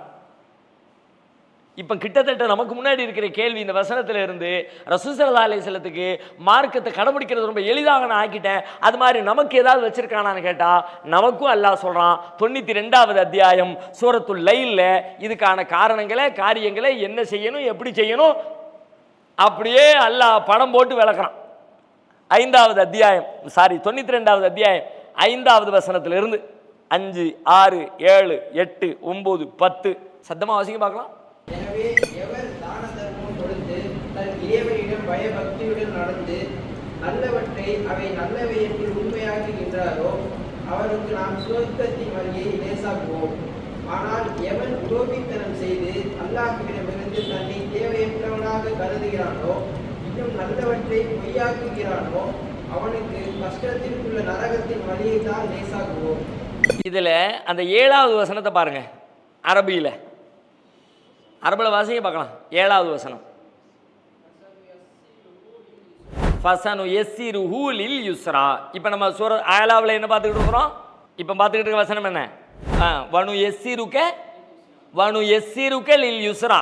இப்போ பார்த்துக்கிட்டு இருக்கிற வசனம் சூரத்துல் லைல் 92 என்ன சொல்லுது, ஃபஸனு யஸ்ஸிருஹு லில் யுஸ்ரா, வனு யஸ்ஸிருக லில் யுஸ்ரா, ஃபஸனு யஸ்ஸிருஹு லில் யுஸ்ரா. ரெண்டுக்கு என்ன வித்தியாசம் தெரியுமா, சின்ன எழுத்து வித்தியாசம் இருக்குல்ல, வேற ஒண்ணுமே இல்லை. அந்த அந்த முன்னிலை படரை வித்தியாசம் தான். உண்மை நாம் உமக்கு நாம் எளிதாக்குவோம், அங்க என்ன கேட்டா அவருக்கு நாம் எளிதாக்குவோம். வனு யஸ்ஸிருக உமக்கு நாம் எளிதாக்குவோம், ஃபஸனு யஸ்ஸிருஹு அவருக்கு நாம் லேசாக்குவோம். அவருக்குங்கிறது எல்லாத்துக்கும், நம்ம எல்லாத்தையும் மூமின்கள் எல்லாத்தையும் குறிக்கிறது. அவங்களுக்கு சொர்க்கத்தின் பாதையை லேசாக்குவோம். இங்க சொல்றான் நபியே உமக்கு நாம் சொர்க்கத்தின் பாதையை லேசாக்குவோம், சூரா ஆலாவில் சொல்றான். ஆனா யாருக்கு லேசாக்குவோம்ன்ற காரணங்களை மேல சொல்றான். அல்லாஹ் சும்மா லேசாக்கிற மாட்டான், அவனா விருப்பத்துக்கு தான் தோன்றித்தனமா அப்படியெல்லாம் நீ உனக்கு லேசா இருக்கட்டும் உனக்கு கஷ்டமா இருக்கட்டும் அப்படியெல்லாம் அல்லாஹ் சும்மா சொல்றது இல்லை. என்ன மேல வசனத்தில் சொன்னா, இன்னஹு யஅலமுல் ஜஹ்ர வ மா யக்ஃபா, அவனுக்கு எல்லாம் தெரியும், அவன் அறிவோடு தான் செய்யறான். உன்னை லேசாக்குறாம்னா லேசுக்கு ஒரு காரணம் இருக்கு, உன்னை கஷ்டமாக்குறாம்னா கஷ்டத்துக்கு ஒரு காரணம் இருக்கிறது.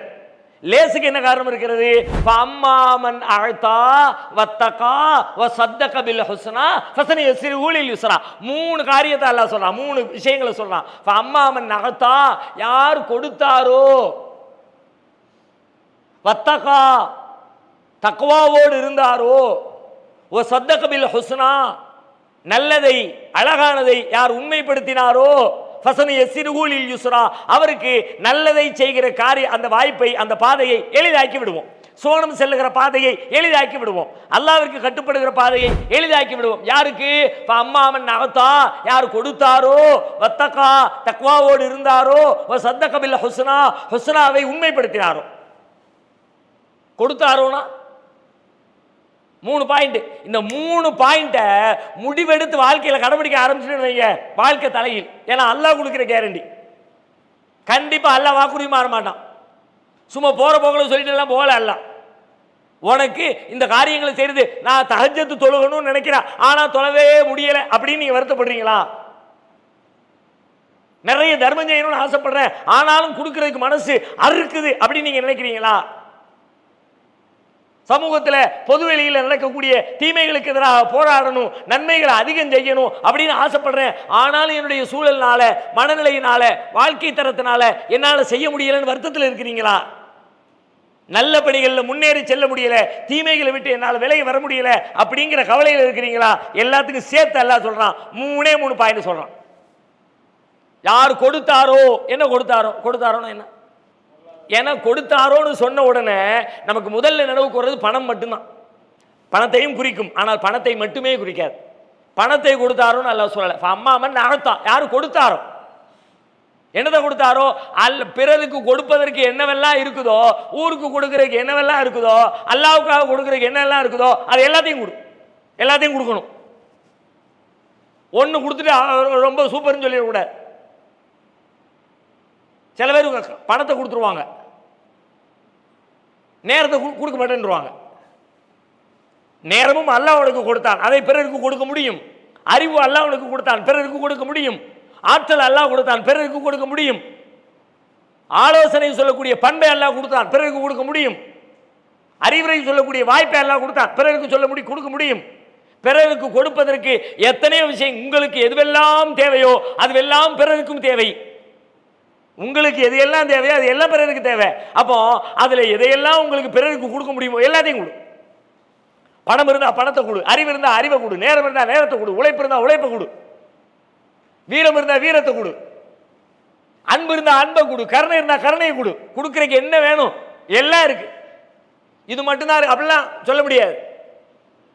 அதான் சொன்னாங்க, டெய்லி ஒவ்வொருத்தர் அவருடைய மூட்டுகளின் எண்ணிக்கையின் அளவிற்கு தர்மம் செய்யணும்னாங்க. தர்மம்னா பணம் கொடுக்கறதுங்கிறது பொருள் இல்லை. அதை ரசூலுல்லாஹ் அந்த செய்தியிலே விளக்குறாங்க. ஓட்டத்தில் ஏற முடியாமல் ஒருத்தர் இருக்கிறார், ஏத்தி விடு, தர்மம் தான். நல்ல வார்த்தையை சொல்லு, தர்மம் தான். ஒண்ணுமே சொல்லாம சும்மா இருப்பா, அது கூட தர்மம் தான்ப்பா. 4 பேர் உட்காந்து கதை இழக்கிறான், எல்லாம் ஊர் பலா. இப்ப கப்பு சிப்புன்னு வாய்க்கு பூட்டு போட்டு உட்காரு, தர்மம் தான். அவனுக்கு ஜாலரா அடிக்காம, ஆமாம் அப்பவுமே தெரியுங்க அவன் போகிற போக்கு, அவன் ஸ்டைலும், அவன் கலரும், அவன் ட்ரெஸ் பண்ணிக்கிட்டு இருந்த விதமும், அப்பவுமே நான் நினச்சேன் இப்படியெல்லாம் பக்கவாத்தியம் வாசிக்காம வாய்க்கு பூட்டை போட்டு உட்கார். ஒன்று பேசுனா நல்லதை பேசு, அடுத்த இல்லாத நேரத்தில் அவனை பற்றி எங்க பேசுறியா அப்படின்னு சொல்லு. இல்லை சொல்ல முடியலையா, பலவீனமாக இருக்கிறியா, அது மாதிரி ஒரு நெருக்கடியில் இருக்கிறியா, வாயை மூடிக்கிட்டு சும்மா உட்காந்துரு. ஃபல்யகுல் ஹைரன் அவள் யஸ்முத், வாயை மூடு, தர்மம் தான். இது கூட இந்த சமூகத்திற்கு கொடுக்கிற ஒன்று தான். எது கூட இப்படி இருக்கியல்ல, பேச மாட்டேன் பயத்திரம். அதுவும் இந்த சமூகத்துக்கு என்ன கொடுக்கிறீர்கள்? ஒரு கருத்தை கொடுக்கிறீர்கள். அநீதத்திற்கு நான் துணை போக மாட்டேன், பாவம் பேசுகிற மக்களோடு நானும் சேர்ந்து பாவம் சம்பாதிக்க மாட்டேன் என்கிற ஒரு கருத்தை உங்களுக்கு அருகில் இருக்கிற ஒருத்தருக்கு கொடுக்குறீங்க. ஆக்சுவலி மூடி இருக்கு, ஒண்ணுமே கொடுக்கலன்னு நம்ம நினைப்போம். சும்மா இருந்தா என்ன கொடுத்தோம், ஒன்றும் கொடுக்கல, கொடுக்குறீங்க. ஒண்ணுமே செய்யாததுக்கு எல்லாம் நன்மை கொடுக்குறான். நீங்க செய்றீங்க, உங்களுக்கு தெரியல, செய்றீங்க. என்ன செய்றீங்க? நல்லது பரவணும் அந்த கருத்தை நீங்க கொண்டு போய் சேர்க்கிறீங்க. நடிகர் ரஜினிகாந்தை பத்தி ஒருத்தர் ஒரு ஒரு இன்டர்வியூல ஒன்று சொன்னார். யாரையாவது பத்தி புறம் பேசுற ஒரு சபையில உட்கார்ந்துருந்தாருன்னா எஞ்சி போயிடுவாராம். உண்மையா பொய்யா எவ்வளவு தூரம் தெரியல. ஒரு டீம்னு சொன்னால் படம் அது மாதிரி தயாரிப்பாளர்கள் எல்லாம் இருக்கும்போது ஒருத்தரை பற்றி ஒருத்தர் இயல்பாக பேசிக்கிட்டே இருப்பாங்க. அவர் என்னையா லேட் ஆகிட்டார், இவர் என்னையா அப்படி பண்ணிட்டாரு, டைரக்டர் சரியே இல்லைப்பா, அது அப்படி பண்ணலப்பா, இது இப்படி பண்ணலப்பா, நடந்துக்கிட்டே இருக்கும். ஆனால் இவர் அந்த மாதிரி யாரையாவது பற்றி பேசக்கூடிய ஒரு சூழல் வந்தால் கொஞ்சம் கூட யோசிக்காம உடனே அந்த ஸ்பாட்டை விட்டு எந்திரிச்சு வெளியே போயிடுவாருன்னு. நம்ம நேரடியாக பழகியெல்லாம் பார்த்து சொல்லலை, தெரியல நமக்கு, ஒருத்தர் சொன்னது சொல்கிறோம். அதை இன்னொருத்தர் சொல்கிறாருன்னா என்ன அர்த்தம்? நான் சொல்ல வந்தது அவருடைய கேரக்டருக்காக வேண்டி சொல்ல வரல. அதை இன்னொருத்தர் சொல்கிறாருன்னா அவர் அது பாதிச்சிருக்குல்ல, அந்த விஷயத்தை அவர் கன்வே பண்ணிட்டாரு. ரஜினி என்ன பண்ணிட்டாரு, இந்த மாதிரி அடுத்தவனை கழுவி ஊத்துறது தப்பு என்கிற விஷயத்தை, அந்த கருத்தை, அந்த போதனையை, அந்த பயானை அடுத்தவனுக்கு பயான் பண்ணிட்டாரு. எப்படி பண்ணாரு? அவருடைய செயலின் வழியாக பண்ணினார். அவர் சொல்லி பண்ணல, எந்த வார்த்தைகளையும் பேசி பண்ணல, எதையும் பேசாம இருந்தார், அப்படியே பண்ணிட்டார். நபிகளாரை பத்தி என்ன ஆயிஷா நாயகி சொல்றாங்க, ரசூல் ஸல்லல்லாஹு அலைஹி வஸல்லம் வீட்டு குடும்பத்தில் உட்கார்ந்து எல்லாரோடையும் பேசிக்கிட்டே இருப்பாங்க. பாங்கு சத்தம் வந்துருச்சு, தொழுகைக்கான அழைப்பு வந்துருச்சு அப்படின்னா அப்ப ரசூலுல்லாஹ் எந்திரிச்சு போவாங்க. எப்படி போவாங்க தெரியுமா? ஏதோ முன்பின் அறிமுகம் இல்லாத ஒரு ஆள்கிட்ட இருந்து போவோமே, அது வரைக்கும் நல்ல சிரிச்சு பேசிக்கிட்டு இருந்தவங்க தொழுகைக்கு நேரம் ஆயிடுச்சுன்ன உடனே யாருப்பா நீங்களா, எப்படி இருக்கு பாருங்க. ஆயிஷா நாயகி சொல்றாங்க ரசூலுல்லாஹ்வுடைய கேரக்டர். பல நேரங்களில் நமக்கு தடுக்குது இல்லை, சில பேர்ட்ட போய் உட்காந்துட்டோம், தொழுகை நேரம் ஆயிடுச்சு, எதிர்த்து போக முடியல, உட்காந்துருக்கிறோம். ரசூலுல்லாஹ் யாருன்னே தெரியாது, புதுசா ஒரு ஆளை பார்த்து, புதுசா ஒரு ஆளுக்கு நம்ம என்ன பெரிய வெயிட் கொடுத்துருவோம்? தெரியாத ஒரு ஆளுக்கு ஒண்ணுமே கொடுக்க மாட்டோம்ல, நம்ம பேசாம போய்கிட்டு இருப்போம் நம்ம வேலையை பார்த்துட்டு. அது மாதிரி ரசூலுல்லாஹ் யாருன்னே தெரியாத ஒரு ஆள்கிட்ட எப்படி நடப்பாங்களோ அப்படி எந்திரிச்சு போயிடுவாங்க. விருட்டுன்னு எந்திரிச்சு போனாங்க. ஒண்ணுமே சொல்லாம போனாங்களா? அதன் வழியா எந்த செய்தியும் கடத்தலையா? ஒரு செய்தியை கடத்துறாங்க சொல்லலாம். தொழுகை நேரம் வந்தால் அல்லாஹ்விற்கு அடிபணிய வாருங்கள், ஹய்யா அல ஸலா என்கிற அழைப்பு வந்தால் ஹய்யா அல ஸலாவுக்கு தான் நீ பதில் சொல்லணும். அல்லாஹ்வுக்கு பதில் சொல்றதை விட அவங்கள்ட்ட உட்கார்ந்து பேசிக்கிட்டு இருக்கு பெரிய விஷயம் இல்லப்பா என்பதை ரசூலுல்லாஹ் இங்க சொல்லிட்டாங்க. எப்படி? வார்த்தையின் வழியாக சொல்லல, எதையுமே சொல்லல, ஆனா சொல்லிட்டாங்க. அப்ப நாம கொடுக்கணும். கொடுக்க மாட்டேன், நான் இதைத்தான் கொடுப்பேன், அதைத்தான் கொடுப்பேன். இப்போ நம்மகிட்ட இருக்குது, எல்லாரும் கொடுக்குறோம், ஆனால் ஒன்று ஒவ்வொருத்தரும் கொடுக்குறோம். உங்கள்ட்ட என்னவெல்லாம் இருக்கோ எல்லாத்தையும் கொடுங்க. ஏன்னா இங்கே எல்லாம் லிஸ்ட்டு போடலை, பணத்தை கொடுன்னு சொல்லலை. பணம் இருந்தால் பணத்தை கொடு, சில நேரத்தில் நேரம் இருந்தால் நேரத்தை கொடு, சில பேர் ஆலோசனை தேவைப்படும், ஆலோசனை கொடு, ஆறுதல் தேவைப்படும். பரவாயில்ல விடுறா பார்த்துக்கலாம், 1 லட்ச ரூபா போனால் வாழ்க்கையை போயிடுச்சா அப்படின்னு சொல்ல வேண்டிய ஒரு ஆறுதலை கொடு. சின்ன பையன் ரோட்ல இருந்து அழுதுகிட்டு இருக்கான், தலையை வருடி விட்டு யாருடா ராசா எங்கடா போகணும், அப்பா பேருண்டா, ஒரு அன்பை கொடுங்க, கருணையை கொடுங்க. கொடுப்பதற்கு எவ்வளவு இருக்கு நம்ம இடத்துல. பணமும் காசும் மட்டும்தான் கொடுக்கறதுக்கா? அதுவும் ஓகே, அது பெட்ரு, அது சிறந்தது, அது உயர்ந்தது, இல்லைன்னு மறுக்கல. அதை பத்தி எல்லாம் நிறையவும் சொல்றோம். ஆனா இங்க எதுக்கு? உங்களுக்கு நன்மையின் வாசல் எளிதாக வேண்டும் என்றால், சுவர்க்கத்தின் வாசல் எளிதாக வேண்டும் என்றால் அதுக்கு நீ கொடுன்னு மொட்டையா சொன்னா அப்படின்னா எதையெல்லாம் கொடுக்க முடியுமோ எல்லாத்தையும் கொடு. அம்மாமன் நகத்தா கொடு, ஒத்தக்கா ரெண்டாவது சொன்னா தக்வாவோடு இரு. தக்வாவோடு இருத்தல்லாம் என்ன? பிராக்டிக்கல் வடிவத்தில் அதை சொல்லுங்க பார்க்கலாம். Very good, very good, super. தக்வாவோடு இருத்தல் அப்படிங்கிறது நாம் பொதுவாக இறையச்சம்னு ஒரு சொல்லில் அதை கவர் பண்ணிடுறோம். சில நேரங்களில் சில சொற்கள் அதனுடைய முழுமையான கருத்தையோ அர்த்தத்தையோ நம்முடைய மனதில் பதிய வைக்காமல் கடந்து போயிடுது. ஏன்னா உண்மையில் தக்வா என்பதற்கு இறை அச்சம் என்று மொழிபெயர்ப்பது முழுமையான மொழிபெயர்ப்பு இல்லை. அகராதிப்படி பார்த்தா தக்வாவுடையவன், தக்வா என்கிற சொல் வகா என்கிற சொல்லிலிருந்து வந்தது அரபு மொழியில. வகா அப்படின்னா என்னன்னா காத்து கொண்டான்னு அர்த்தம். தற்காத்து கொண்டான், காத்து கொண்டான். ஒரு நெருப்பு இப்படி என்கிட்ட இப்படிம்பம்ல, ஒருத்தர் எதோ இப்படி பொருத்தினாரு, ஒரு வெடி எப்படி பொருத்தி போட்டார், ஒரு தீக்குச்சி இப்படி பொருத்தி போட்டார், கிட்ட வந்தோன்னு இப்படி நான் விலகும் இல்லை, அந்த நெருப்பு என் மேல படாம என்ன காத்துக்கிட்டேன்ல, இந்த காத்து கொள்வதற்கு பேர் வக்கா. இப்படி ஒரு முஸ்லிம் தன்னை அல்லாஹ்வுடைய தண்டனையில் இருந்து காத்து கொள்ள வேண்டும். முத்தகி, தக்வாவுடையவர். தக்வாவோடு இருக்கணும்னா என்ன அர்த்தம்னு கேட்டா, அல்லாஹ்வுக்கு விருப்பம் இல்லாத தண்டனை தரக்கூடிய காரியங்களில் இருந்து தன்னை பாதுகாத்துக் கொள்கிறவர் என்று அர்த்தம். இந்த பாதுகாப்பு என்பது பயத்தால் வரும். பயத்தால் மட்டுமே வரும்னு சொல்ல முடியாது, பாசத்தாலும் வரும். எங்க அம்மாவுக்கு இது பிடிக்காது, அதனால நான் செய்ய மாட்டேன். எங்க அம்மாவுக்கு இது பிடிக்காது, அதனால செய்ய மாட்டேன் என்பது அம்மா அடிப்பா என்கிற அச்சத்தினாலும் வரலாம். ஐயோ அம்மா என் மேலே ரொம்ப பாசம் வச்சுருக்கா, அவள் வெறுத்துட்டான்னா அம்மா கோபத்துக்கு ஆளாயிடக்கூடாத என்று அம்மாவுடைய மீது இருக்கிற அன்பின் காரணமாகவும் ஒரு காரியத்தை குழந்தை செய்யாமல் விட்டுவிடும். நாம் ஒரு காரியத்தை செய்யாமல் தவிர்க்கிறோம் என்றால் அல்லாவின் மீது இருக்கிற அச்சத்தாலும் சரிதான், அல்லாவின் மீது இருக்கிற அன்பினாலும் சரிதான். ரெண்டையும் சேர்த்து தான் வக்கா குறிக்கும். ஆனால் நம்ம ஒரு பார்ட்டை மட்டுமே மொழிபெயர்ப்பில் வச்சிருக்கிறோம். அல்லாஹ் பயப்பட, அல்லாஹ் பயப்படும்.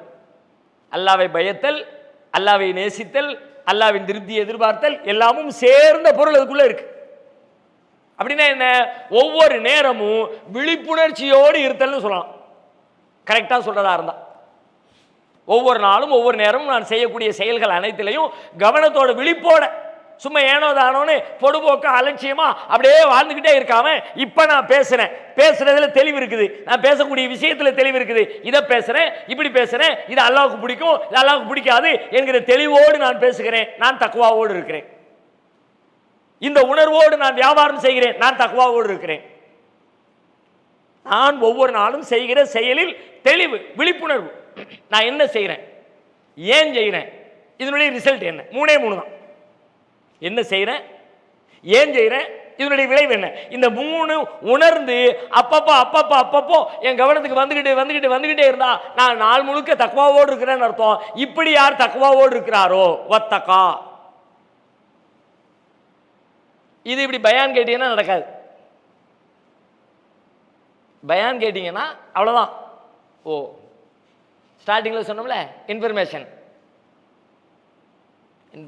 ரொம்ப முக்கியம். ஓகே, இன்ஃபர்மேஷன் முக்கியம் தான்ப்பா. வெத் இன்ஃபர்மேஷன் அல்லாஹ்வோட மார்க்கத்தில் பயன் இல்லைப்பா. அறிவை பாதுகாப்போன்னு சொல்லிவிட்டு ஆக்ஷனுக்கு அல்லாஹ் வந்த மாதிரி, இப்போ நாம் தக்வாவோடு இருக்கணுங்கிற தெரிஞ்ச உடனே ஆக்ஷனுக்கு பிளான் பண்ணணும். நீங்கள் போன வாரம் ஒரு பிளான் போட சொன்னோம், போட்டிங்களா? போன வாரம் கடைசியாக முடிக்கும்போது ஒரு செய்தியோடு சொல்லி அனுப்பினமே. நீங்கள் என்ன செய்தி, என்ன முயற்சியெல்லாம் சொல்ல தேவையில்லை. முயற்சி எடுத்தேன்னு சொன்னவங்க மட்டும் கை தூங்க பார்க்கலாம். 1 2 3 அதான் இந்த பயானில் இருக்கிற பெருஞ்சிக்கலை தான். கேட்டுறோம், அதுக்கப்புறம் வெளியே போகும்போது அதுக்கப்புறம் எல்லாத்தையும் இங்கிறது பள்ளியாசலில் இதில் ஒரு பழமொழி ஒன்று சொல்லாத, சிவன் சொத்து குலநாசம்பாங்க இந்துக்கள் சொல்லுவாங்க, கேள்விப்பட்டிருக்கீங்களா? சிவன் சொத்து குலநாசம் அப்படின்னா அவன் கோயிலுக்குள்ளதை சிவபெருமானுக்கு சொந்தமானதை பொது சொத்தை அது எதையும் எடுத்து போயிடக்கூடாது அப்படின்னு. அது மாதிரி உள்ளே வந்துட்டு இங்கேருந்து எதையும் வெளியே கொண்டு போயிடக்கூடாது, எல்லாத்தையும் இங்கே பள்ளியாசல்லே விட்டுட்டு போயிடணும். அது பள்ளியாசலுக்கு சொந்தமானது, அல்லாஹ்வுக்கு சொந்தமானது. நம்ம எப்படி அந்த செய்தியை கொண்டு போகிறதுங்கிற மாதிரி நீங்கள் அதுக்கு ஒரு பிளான் போடாமல் திட்டமிடாமல் முடியாது. நாம் ஒன்றும் சிறு வயசுலேருந்து விவரம் தெரிவதற்கு முன்பு இருந்தே இந்த முறைப்படி வளர்க்கப்பட்ட அப்படியான ஒரு 100% பெர்ஃபெக்டான ஒரு சமூக அமைப்பில் நம்ம வாழலை. அப்படி இருந்திருந்தால் நிலைமை வேறு மாதிரி இருந்திருக்கலாம் ஒருவேளை. அப்படின்னா நாம தான் முயற்சி எடுத்தாகணும், பிளான் பண்ணி ஆகணும், திட்டம் போட்டாகணும், அதுக்கு ஒரு சார்ட் போடணும். குறைஞ்சபட்சம் ஒரு நாளைக்கு இத்தனை தடவைகள் அப்படின்னு பிளான் பண்ணுங்க. இந்த நேரத்தில் அல்லாஹ் பற்றி சிந்திப்பேன், இந்த நேரத்தில் நான் என்ன செய்கிறேன்னு சிந்திப்பேன் அப்படின்னு ஒரு நாளைக்கு 2 தடவை 3 தடவை பிளான் பண்ணுங்க. அது 3 4 ஆகும், 4 5 ஆகும். அதுக்கப்புறம் இயல்பாகவே ஒவ்வொரு இடைவெளியிலையும், ஒவ்வொரு சின்ன சின்ன வேலைகளுக்கு இடைவெளியிலையும் உங்களுக்கு ஆட்டோமேட்டிக்காக நினைவுக்கு வர ஆரம்பிச்சிடும். 2வது வத்தகா, 3வது வசத்தக பில் ஹுஸ்னா. அழகானதை யார் உண்மைப்படுத்துகிறாரோ, அழகானது என்பது இந்த மார்க்கம் தான், உண்மையான சத்தியமான நன்மைக்குரிய எல்லாவற்றையும் உண்மைப்படுத்துகிற, இந்த மார்க்கத்தை உண்மை என்று ஒத்துக்கொள்கிற. மார்க்கத்தை உண்மை என்று ஒத்துக்கொள்ளுதல் அப்படின்னா என்ன அர்த்தம் தெரியுமா? உண்மைன்னு ஒத்துக்கிட்டோம்னா அதில் இருக்கிறதெல்லாம் கடைபிடிக்கணும்னு அர்த்தம். அது அக்ரிமெண்ட். இந்த குர்ஆன் அல்லாஹ்விடம் இருந்து வந்திருக்கிற வேதம் அப்படின்னு நான் நம்புறேன்னு சொன்னா அல்லாஹ்வுக்கும் எனக்கும் இடையில ஒரு அக்ரிமெண்ட், உடன்படிக்கை கையெழுத்தாகிறது. நாளை மறுமையில் அல்லாஹ் கேட்பானா. சூரா யாசீன் அல்லாஹ் சொல்றான், அலம் அஹது இலைக்கும் யா பனி ஆதம் அல்லாஹ் தஅபுது ஷைத்தான். ஆதமுடைய மக்களே, உங்களிடத்திலே நான் உடன்படிக்கை எடுக்கவில்லையா? நம்மகிட்ட எப்போ அல்லாஹ் உடன்படிக்கை எடுத்தான்? எப்போ எடுத்தா சொல்லுங்க? இந்த வசனத்துக்கு பெரும்பாலும் நீங்கள் தப்பாக தான் சொல்லுவீங்க. சொல்லுங்க, அதான் சொல்லுவீங்க. ஆலமுல் அர்வாஹில் எடுத்தான், அது வேற உடன்படிக்கை இல்லை. இந்த இப்போ நம்ம பேசிக்கிட்டு இருக்கோம்ல, இந்த ஆலமுல் அர்வாஹில் ஆதம் நபியுடைய முதுகந்தண்டில் எடுக்க இருந்து நம்ம எல்லாத்தையும் வெளியெடுத்து நம்மிடத்தை அலஸ்து பிரப்பிக்கும், நான் உங்கள் இறைவன் இல்லையா? காலூபலா ஷஹிதுனா அந்த கூலு யௌமல் கியாமத்தி இன்னா குன்னா அன் ஹாதா காஃபிலீன்.